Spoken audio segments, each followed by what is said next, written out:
Slump. Noun. A drop in activity of business or economy. Evan lay on his back in the dark, throwing the baseball up a straight line and catching it in his bare hands. Thwop, thwop. The ball made a satisfying sound as it slapped his palm. His legs flopped in a V, his arms stretched up to the ceiling, and thought that if he'd missed, he'd probably break his nose. Made the game just interesting enough to keep going. On the floor above, he heard footsteps, his mother's, and then a long, loud, scraping groan sound. He stopped throwing the ball to listen. His mother was dragging something heavy across the kitchen floor, probably the broken air conditioner. A few weeks ago, right at the beginning of the heat wave, the air conditioner in his mother's attic office had broken. The man from Sears had installed a brand new one, but left the old one sitting right in the middle of the kitchen floor. The Josikis had been walking around it all week. Scrape. Evan stood up. His mom was strong, but this was a two-person job. Hopefully she wouldn't ask him why he was hiding in the dark basement. And hopefully Jessie wouldn't be at the kitchen at all. He'd been avoiding her for 2 days, and now it was getting harder by the minute. The house just wasn't that big. Evan had his hand on the railing when the scraping noise stopped. He heard footsteps fading to silence. She'd given up. Probably the heat, he thought. It was that kind of weather. Giving up kind of weather. He went back to lying on the floor. Thwop, thwop. Then he heard the basement door open. Shh. Evan caught the ball and froze. Evan? Jessie's voice sounded echoey in the darkness. Evan, you down there? Evan held his breath. He lay completely still. The only thing that moved was the pins and needles prickling in his finger. He heard the door start to close, long breath out. But then it stopped and opened again. Footsteps on the carpeted stairs, a black outline of Jessie standing at the bottom step with daylight squirting all around her. Evan didn't move a muscle. Evan? Is that you? Jessie took one short step into the basement. Is that? She inched her way towards him and kicked him with her bare foot. Hey, watch it, would ya? Said Evan, swatting her leg. Suddenly, he felt stupid lying there in the dark. I thought you were a sleeping bag, she said. I couldn't see. What are you doing down here? How come the lights are off? It's too hot with the lights on, he said. He talked in a flat voice, trying to sound like the most boring person on the whole planet. If he kept it up, Jessie might just leave him alone. Mom's back in her office, said Jessie, lying down on the couch. Working. She groaned as she said the word. Owen didn't say anything. He went back to throwing the ball. Straight up, straight down. Maybe silence would get Jessie to leave. He was starting to feel words piling up inside him, crowding his lungs, forcing out all the air. It was like having a chest full of bats, beating their wings, fighting to get out. She tried to move the air conditioner, but it's too heavy, said Jessie. Evan tightened up his lips. Go away, he thought. Go away before I say something mean. It's not going to be all hot all week, Jessie continued. In the 90s, all the way till Labor Day.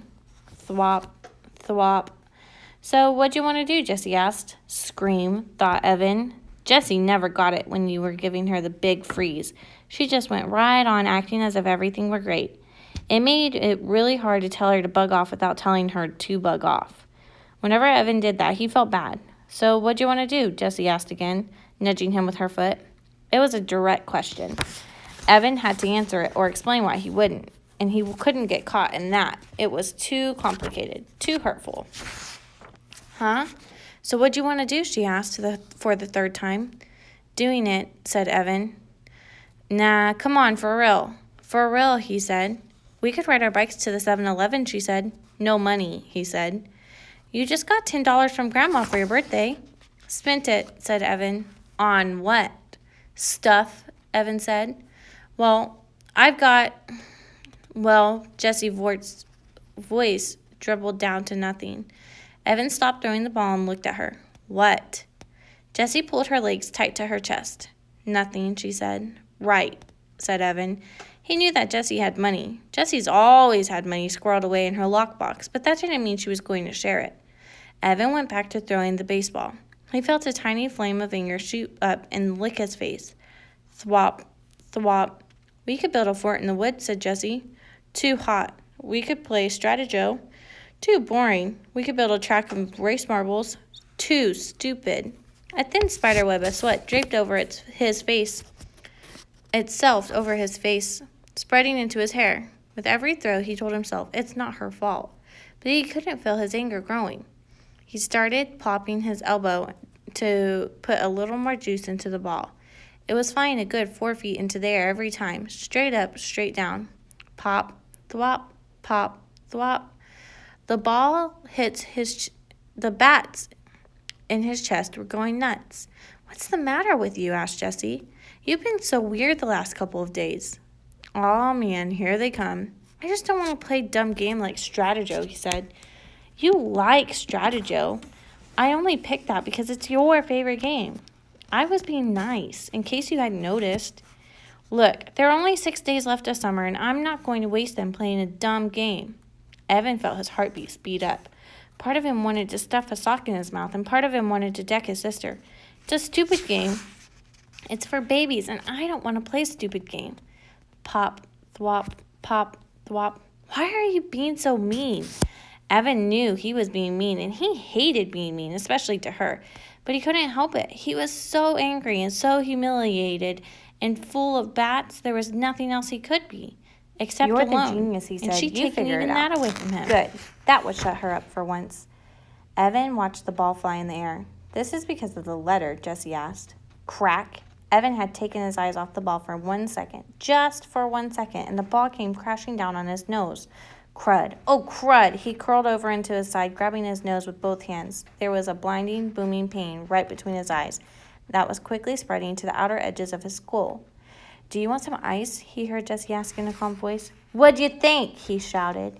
"Yeah?" She stood up.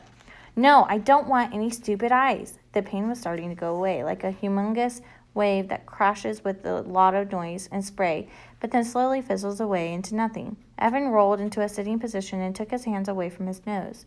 With his thumb and index finger, he started to pinch the bridge. Was it still in a straight line? Jessie peered at his face in a dim light. "You're not bleeding," she said. "Yeah, well, it hurts," he said. "A lot." "It's not broken," she said. "You don't know that," he said. "You don't know everything, you know. You think you do, but you don't. It's not even swelling. You're making a big deal out of nothing." Evan held his nose with one hand and hit his sister's knee with the other. Then he picked up the baseball and struggled to his feet. "Leave me alone. I came down here to get away from you, and you had to just follow. You ruined everything. You ruined my summer, and now you're going to ruin school. I hate you." When he got to the bottom of the steps, he threw the baseball down in disgust. Thud. That is the end of chapter 1. I really hope that you guys enjoyed it so far. I'm actually very interested to figure out what happens with Evan and his sister. So I hope you are just as interested and you pick up the copy of The Lemonade War. And let me know if you continue reading it. I'm very excited to see how this turns out.